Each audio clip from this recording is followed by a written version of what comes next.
মানুষ মারা গেলেই আমাদের দেশে ওই মৃত্যু উপলক্ষে বিভিন্ন রকম খতমের কালচার আছে। অনেকে ওই কালিমা খতম করে, অনেকে কোরআন খতম করেন, এরকম বিভিন্ন রকম খতম আছে। তো এই যে কালিমা খতম, সোয়াল একবার কালিমা পড়লে উনি মুক্তি পেয়ে যাবেন মৃত লোকটা, অথবা কোরআন খতম করলে তিনি মুক্তি পেয়ে যাবেন, এরকম অনেক ধারণা আমাদের সমাজে আছে। প্রিয় ভাইয়েরা, মানুষ মারা যাওয়ার পরে আপনি তার সন্তান এবং ওয়ারিস হিসাবে তার জন্য আল্লাহর কাছে দোয়া করবেন এবং ইস্তেগফার করবেন, তার পক্ষ থেকে আল্লাহর কাছে ক্ষমা চাইবেন যেন আল্লাহ তাকে মাফ করেন। এটা আপনার ভাই বোন সবার জন্য কর্তব্য। আপনার বাবা আপনার মা মারা গেলে তাদের জন্য, অন্য যে কেউ মারা যাক, আপনজন সবার জন্য কর্তব্য তারা তার পক্ষে আল্লাহর কাছে সুপারিশ করবে, দোয়া করবে, ক্ষমা চাইবে।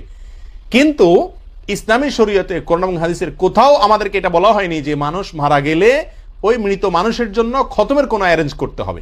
সেটা কোরআন খতম হোক, খতমে জালালি খতম হোক, কালিমা খতম হোক, সোয়াল আকবার হোক, আর যাই হোক না কেন, যত রকমের খতম আছে, কোনো প্রকার খতম, মানুষ মারা গেলে কোনো প্রকার খতম পড়ানো, এর কোনো কালচার সিস্টেম, এর কোনো পদ্ধতি বিধান ইসলামী শরীয়তে নাই। প্রিয় ভাইয়েরা, এ বিষয়ে বিশুদ্ধ তো দূরের কথা, কোনো জাল জয়ীফ হাদিসও নাই।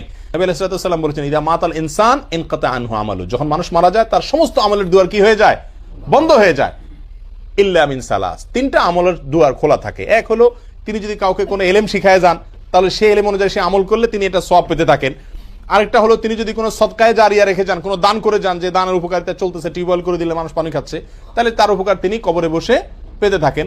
3 নম্বর হলো, তার যদি কোনো কি থাকে, নেক সন্তান থাকে, যে নেক সন্তান তার জন্য দোয়া করে তার মৃত্যুর পরে, তো ওই দোয়ার কারণেও তিনি উপকারিতা পেতে থাকেন। এই তিনটা ছাড়া এই খতম টতম আর কোনো কিছু এর ভিতরে নাই। নবী আলাইহিস সালাম স্পষ্ট বলেছেন, মারা গেলে তার অ্যাকাউন্ট ক্লোজ।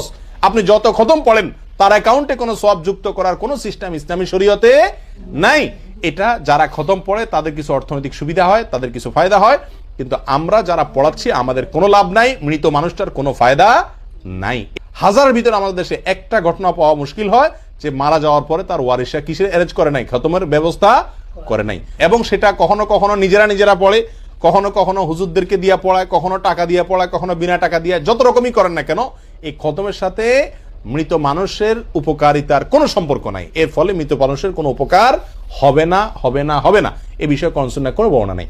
মৃত মানুষের জন্য আপনি দোয়া করবেন, তার পক্ষ থেকে দান সদকা করতে পারেন, তার পক্ষ থেকে উমরা করতে পারেন, তার পক্ষ থেকে হজ করতে পারেন, তার পক্ষ থেকে যে সমস্ত বৈধ কাজ আপনি করতে পারেন কোরআন সুন্নাহ বলা হয়েছে সেগুলো করবেন। কিন্তু খতমের কোনো সিস্টেম, সেটা কোরআন খতম হোক, আর ওই কালিমা খতম হোক, খতমে জালালি হোক, মৌলবি দিয়া হোক, নিজেরা হোক, এর কোনো বিধান ইসলামী শরীয়তে